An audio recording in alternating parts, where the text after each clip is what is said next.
আজকে আমরা ভারতের মিডিয়াতে একটা ভিন্ন বয়ান দেখব, শুনেন। গত 15 বছর ধরে শেখ হাসিনার সরকার এক স্বৈরতন্ত্রকে দেশের উপরে চাপিয়ে দিয়েছিল।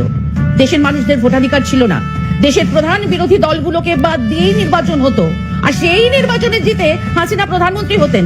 আচ্ছা, তখন ভারতবর্ষের কেউ কোনো রাষ্ট্রপ্রধান বাংলাদেশের দূতাবাসে ঢুকে হামলা করেছিলেন, দেশের গণতন্ত্র ফেরানোর কথা বলেছিলেন? আজ ইসকনের দু একজন সন্ন্যাসীদের গ্রেপ্তার নিয়ে যারা এত উদ্বেগ, এত প্রতিক্রিয়া দিচ্ছেন, আন্দোলন করছেন, রাগে ফেটে পড়ছেন, তারা একবারও একটা কথাও বলেছিলেন? যখন জামাতের প্রধান আমিরকে কোন রকম আত্মপক্ষ সমর্থনের সুযোগ না দিয়েই জেলে পুরে দেওয়া হয়েছিল, তাও আবার সেই জেলে যার হদিশ কেউই জানতো না। আমরা খুবই হতাশ হয়েছি যখন মমতা ব্যানার্জি বাংলাদেশে জাতিসংঘের শান্তি সেনা পাঠানোর দাবি করছে। এটা মমতার জন্য পলিটিক্যাল হারিকিরি। আপনারা জানেন আমি মমতা ব্যানার্জিকে অত্যন্ত পছন্দ করতাম, আর বাংলাদেশ নির্ভর বিজনেসের যা অবস্থা, তাতে শুধু মমতা না, পুরা ভারত নাকে খত দিয়া বাংলাদেশের সাথে সম্পর্ক উন্নত করতে আগায়।